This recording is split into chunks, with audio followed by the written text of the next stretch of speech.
All right, so when you think Viking warrior, what comes to mind? Probably the big axes, the long ships, maybe a seriously impressive beard, right? Well, it turns out that picture we all have in our heads, it's missing something. A detail that, honestly, made them even more terrifying. Seriously, just take a second. A Viking warrior is already kind of at peak scary, right? So what in the world could make them even more intimidating? Believe it or not, the answer was right there in their own mouths. Their teeth. And yeah, you heard me correctly, but it's not just about their teeth, it's what they were doing to them that's just wow. So, let's get into the discovery itself. This whole thing kicked off when archaeologists, digging around in places like Sweden and England, found something, well, something they definitely weren't looking for.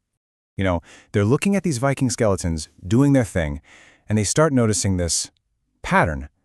Something really strange. And it was showing up again and again. It was way too consistent to be just a battle scar or, a cavity. And this is what it was. It's a practice called dental modification. We're talking about someone intentionally, and get this, precisely, filing these horizontal grooves into their own front teeth. The key word here is intentional. This was not an accident. Okay, so if it wasn't a battle scar and they were doing it on purpose, that leads to the big question, right? Why? Why would anyone go through what must have been a seriously painful process to do this? Well, here's how scientists pieced it together. First, they looked at the marks and said, nope, not an injury. They were just way too precise, too perfect. So, okay, it's intentional. But then they put them under the microscope, and that's when they found the real kicker. Traces of pigment. These Vikings weren't just filing their teeth, they were filling the grooves with color.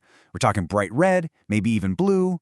So let's put that together. Filed teeth, filled with bright colors. This wasn't just some weird fashion statement, no way. This was about turning your smile into a weapon.